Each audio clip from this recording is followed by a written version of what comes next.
तो जो हालात है उनको देखकर बहुत सारे लोग ये कह रहे हैं कि पाकिस्तान था सीज फायर वाले मामले में कहीं, तो फिर ये तो होना ही था। बहुत सारे लोग कह रहे हैं कि ये पूरा गुड़ गोबर पाकिस्तान ही कराएगा। बहुत सारे लोगों का कहना यह भी है कि पाकिस्तान तो पनौती है, इस सब में उसको डाला क्यों। इस पर हम जाएंगे, विस्तार से जाएंगे। उसी तरफ ले जाने वाली खबरों के एलिमेंट्स आज के देख लीजिए, आज के अपडेट्स। बेरूत में इजराइल का टारगेटेड हमला, हिजबुल्लाह चीफ नईम कासिम के भाई पर हमला। On May 9th, be part of history. Chinmaya Geeta Samarpanam, a global Guinness World Record official attempt. Together, join online and let's chant Gita chapter 15, just 20 verses, simply read from the screen. Don't wait, register today. Targeted strike में इमारत पूरी तरह तबाह। Israel ने high value target पर हमले का संकेत दिया। हमले के बाद बेरूत में हाई अलर्ट पर सेना। ये देखिए जरा, लेबनान भी सीज फायर में शामिल या नहीं, इसको लेकर रस्साकशी चल रही है लगातार। और यहां देखिए आप, इजराइल की तरफ से लेबनान पर होने वाले हमले, हिजबुल्लाह की तरफ एक हाई वैल्यू टारगेट जिसको आइडेंटिफाई किया गया था इजराइल की तरफ से, उसको नष्ट किए जाने के संकेत दिए गए। और ये है यहां पर वो तस्वीरें जो उस वक्त के हमले के दौरान की। तो जब सीज फायर इन प्लेस है, सीज फायर का मतलब होता है पूरी तरीके से गोली बंदूक का चलना बंद होना।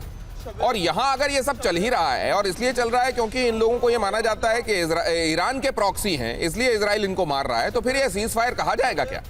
और अगर ऐसा नहीं है तो कंफ्यूजन फैलाया किसने भ्रम फैलाया, उसकी तरफ आपको लेकर जाएंगे। लेकिन पहले देखिए जरा, लेबनान में इजराइल का सबसे बड़ा कोऑर्डिनेटेड अटैक।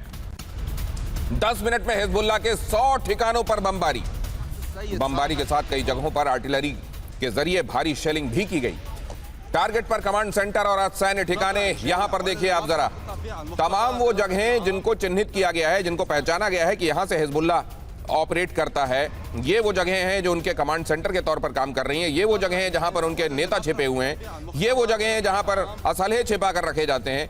ये वो जगहें हैं जहां पर ऐसे समय में जबकि युद्ध वाली स्थिति आ जाए, ये लोग जाकर शरण लेते हैं, शेल्टर लेते हैं। उन तमाम जगहों को आइडेंटिफाई किया जा रहा है और उनको नष्ट किया जा रहा है। इजराइल ऐसा कह रहा है। लेबनान में हिजबुल्लाह के ठिकानों पर हमला हुआ।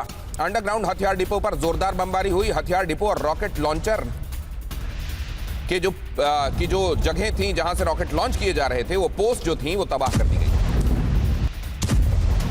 हिजबुल्लाह के एंटी टैंक लॉन्च पोस्ट और कमांड पोस्ट को भी तबाह किया गया।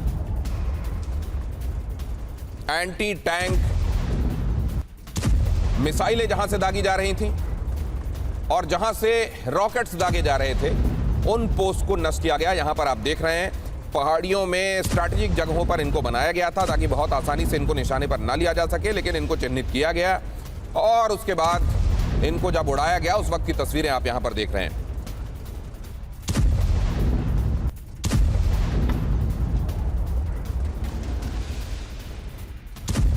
लेबनान में क्या हालात हैं, इजराइल के अटैक वहां किस कदर कहर बरपा साबित हो रहे हैं, वो भी सीज फायर के ऐलान के बाद वो हम आपको इन तस्वीरों में दिखा रहे हैं। एक बार फुल फ्रेम इन तस्वीरों को दिखाइए। यहां पर एंटी टैंक गाइडेड मिसाइलें जहां से चलाई जा रही हैं और जहां से ये रॉकेट्स प्रोपेल किए जा रहे हैं, उन तमाम जगहों को आइडेंटिफाई किया गया है और उन पोस्ट को तबाह किया गया है। उन पोस्ट को तबाह किए जाने के वक्त की तस्वीरें ही इस वक्त आप यहां पर देख रहे हैं। यहां आईडीएफ ने 70 से ज्यादा लड़ाकों को मारने का दावा किया है। इजरायली डिफेंस फोर्सेस की तरफ से यह दावा किया गया है कि यहां 70 लोग थे जो यहां से इस गोलीबारी को अंजाम दे रहे थे और उनको हमने नष्ट कर दिया है। एक बार फिर से यह खबर आपको बता देता हूं, हिजबुल्लाह के ठिकानों पर हमला हुआ है। अंडरग्राउंड हथियार डिपो पर भी बमबारी हुई है। हथियार डिपो और रॉकेट लॉन्चर पोस्ट तबाह की गई हैं। हिजबुल्लाह के एंटी टैंक लॉन्च पोस्ट और कमांड पोस्ट को नष्ट किया गया है। आईडीएफ ने 70 से ज्यादा लड़ाकों को मारने का दावा किया है। अब अगली बड़ी खबर भी लेबनान से ही है जो आपके सामने रख रहा हूं। हिजबुल्लाह चीफ का सेक्रेटरी मारा गया है। आईडीएफ के हमले में अली यूसुफ मारा गया है। कल बेरूत में इजरायली बमबारी में वो मारा गया, ऐसा आप पता चल रहा है और आईडीएफ ने अली यूसुफ की मौत की पुष्टि भी कर दी है।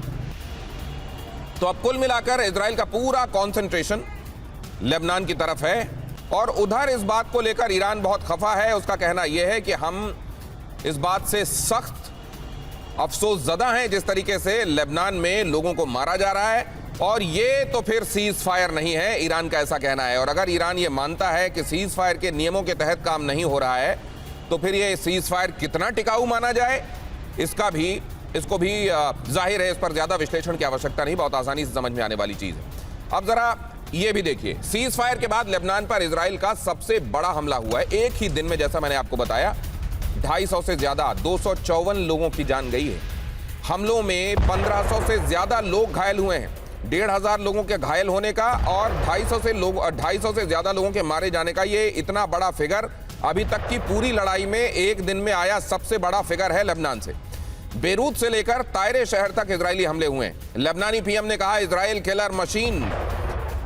यहां लेबनानी पीएम कह रहे हैं कि इजराइल जो है वो एक लोगों को मारने वाली मशीन बन गया है और लोगों को वो लगातार मारता चला जा रहा है। ये किस कदर धमाके हुए हैं और बीते 24 घंटे कितने भारी पड़े हैं लेबनान पर, यहां पर इन तमाम तस्वीरों से आपको ये स्पष्ट हो जाएगा।